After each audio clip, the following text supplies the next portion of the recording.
India is a land of many cultures, many religions, many languages. Even our states were reorganized on the basis of language. Hello viewers, Vanakkam, Namaskaram to all of you. My name is Amit and I welcome you all to my YouTube channel, Layman History and Geopolitics. So friends, what binds us is a sense of commonness. That's what we think presumably. But the fact remains that India as a nation is a very recent phenomena. With its present boundaries, India as an entity never existed before 15th August 1947. And let us accept it, it is a combination of various nations. Various nations came together, various races came together, and India was formed. So what is the common link around here? Some people would say it is basically the religion. Most of the people here follow Hindu religion from Kashmir till south till Kanyakumari. It is 80% Hindu. Maybe there would be differences in the way the people worship, but the core belief is the same. Core belief is in Shiva. Maybe the rituals are different, maybe the practices are different, but people still believe that it is a Hindu land. Though we are a secular country, but then fact remains Hinduism is the binding point of this nation. And Hinduism in today's date has been given another another specification, that is that it is a cultural phenomena. And in culture there are various things, even language comes under it, religion comes under it. So that's the very basic thing that binds us all. Now friends, let us talk about, when we talk about Hinduism, do you remember that when Sheikh Hasina was being ousted in Bangladesh, Hindus came under attack? When the Hindus in Bangladesh came under attack, there were lots of actually people in India were very angry about it. Basically in North India, Central India, West India, East India, they were up in arms against the present government of Bangladesh. They were saying that they are not keeping Hindus as safe. There were various demonstrations. Even the foreign ministry had released a statement regarding the plight of the Hindus. And then we see in Gaza what is happening. So this is about the Hinduism part. Then we go to the Muslim part around here. In Gaza, whatever is happening in Israel, whatever Israel is doing with the Palestinians, it's condemnable. You can't justify the atrocities of any people.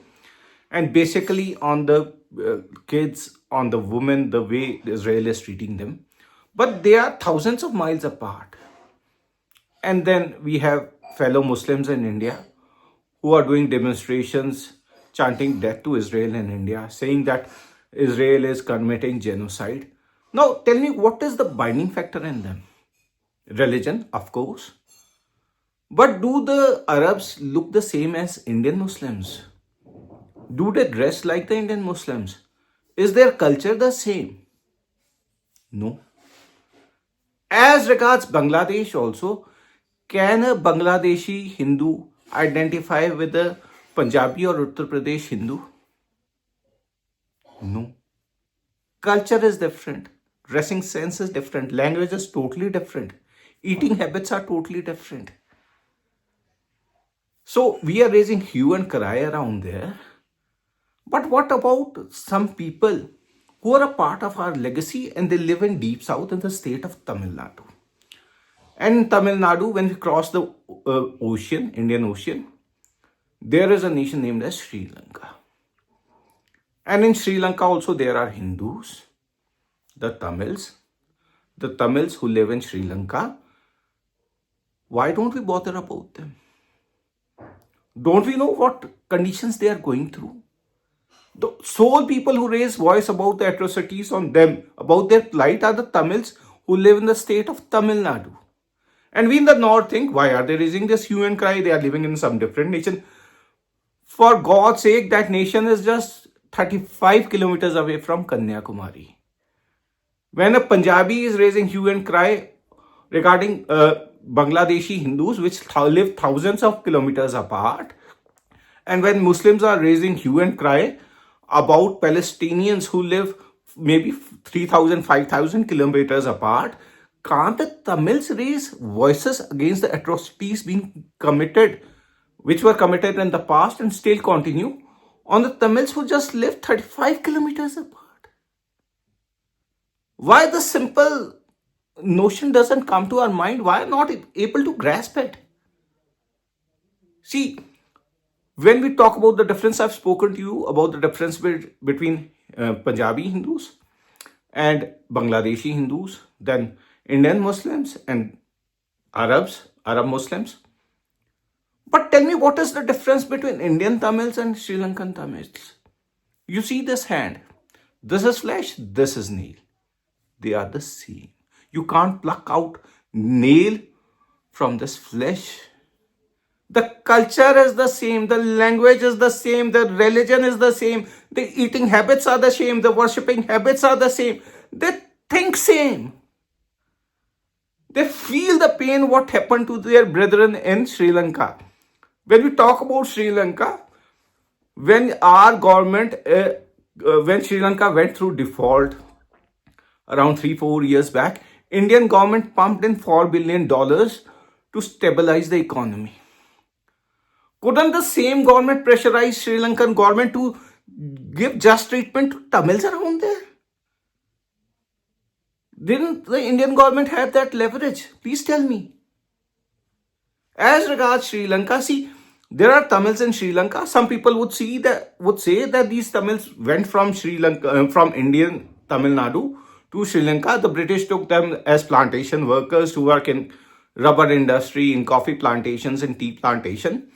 But fact remains, Tamils are the original inhabitants of Sri Lanka. These are Indian Tamils who went there, but then there are Tamils who are residing in Sri Lanka from times immemorial. Northern and eastern parts of Sri Lanka are Tamil inhabited. 2,750 years ago, when Iron Age was prevalent in South India, a clay pot is found in Anuradhapura in Sri Lanka. Now, this earthen clay pot found in Anuradhapura, which is the ancient capital of Sri Lanka, has Tamil language engravings on it. So, British came just 200, 300 years ago. They took workers from Tamil Nadu to work in Sri Lanka. But there were Tamils in Sri Lanka 2,750 years ago also. The Sinhalese texts were written in 848 CEE.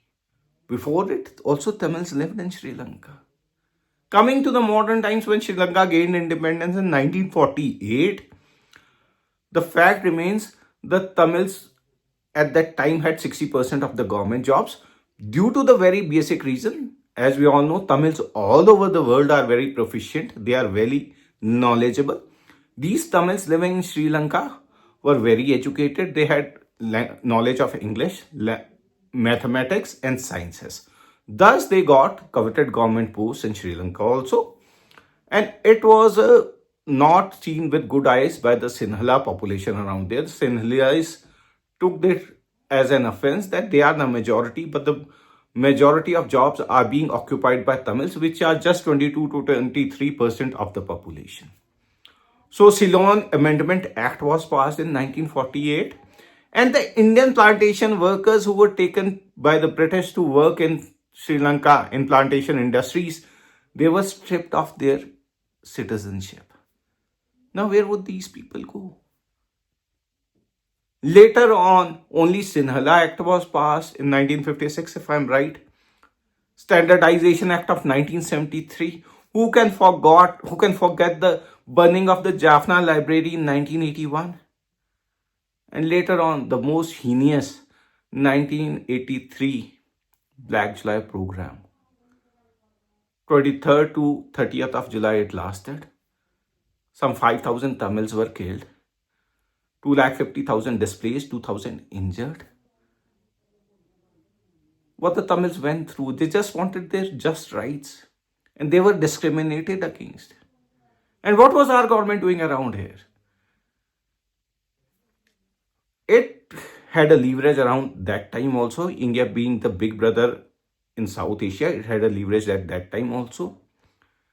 The Indian government should have brought the Sri Lankan government and the Tamil parties to the negotiating table and should have helped in signing up an accord, a negotiation, which would grant greater autonomy to northern and eastern provinces, maybe, and Tamil as the official language of the Sri Lankan state.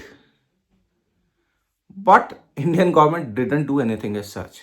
It sat on its own, whereas it should have been a party, a mediator between them. Indian government signed an accord on its own with the Sri Lankan government. And what happened was that IPKF went there, Indian Peacekeeping Force went there. And what did this IPKF do around there? Did they think as Tamils as humans? Weren't gross atrocities committed on Tamil women around there by IPKF? If they were Hindus and Hindus were there also, we were fellow Hindu army went there, what did they do? These are some questions which warrant answers. And in today's scenario, and then in 2006 to 2009, we all know the great genocide which the Sri Lankan army committed on Tamils.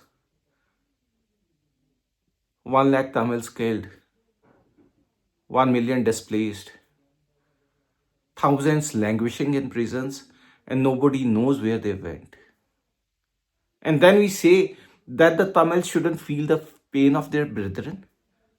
Tamils all over the world feel this pain. They feel this pain what their people went through in Sri Lanka. And we in North Indian parts, Eastern parts, Western parts don't care about this. This is a great aspect of humanity. It is a tragedy of humanity.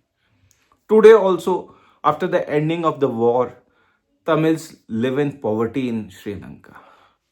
Tamil politicians trade the interests of Tamils for hefty seats, hefty sums to get seats in Colombo elites. They are not working for Tamil people. And when, just a moment, when NPP, I think is the name of the party. Yeah, NPP came to power in Sri Lanka in 2024, and it won majority of the districts in Tamil majority areas also. Some people said that it was the end of racial conflict, racial tensions. But the fact remains, Tamil voted NPP to power because it came on anti-corruption plank. So it said that they are an alternative to the corrupt politicians of Sri Lanka, and thus the Tamils also voted them to power. But what did NPP do? Still, there are military cantonments in Tamil towns. Still, there are cantonments in Tamil towns. Still, people are arrested. You know, there is on 27th of November, Mavi Ral Nal commemoration takes place in Sri Lanka, where Tamils pay homage to their fallen comrades. And Tamil government and Sri Lankan government, on the grounds of Terrorism or Prevention of Terrorism Activities Act, even arrest these people also who attend these commemorative services. So until and unless you release prisoners who are in political prisoners, until and unless you repeal this Prevention of Terrorism Act, and until and unless you pull out these cantonments from Tamil areas, stop encroaching on Tamil lands in Sri Lanka, peace cannot come. And for this, the Tamils are looking towards the international community for guidance and help and support. Because we in India don't care. Our politicians in Tamil Nadu do care, People also care. There is public sentiment also there because they feel this pain. As I've already told you, it's about the flesh and the nail. It's a relation. They know what their people went through, what they are going through, what abject poverty they are living in. They feel this pain. But we sitting in Delhi don't know about this. We are just, for us, they are out of sight, out of mind. So please think about the plight of these Tamils in Sri Lanka. They need your support. That was all from me, friends. I hope you liked my video. And if you did, kindly like, subscribe, and share my YouTube channel, Layman History and Geopolitics. Anakam Namaskaram to you. Thank you.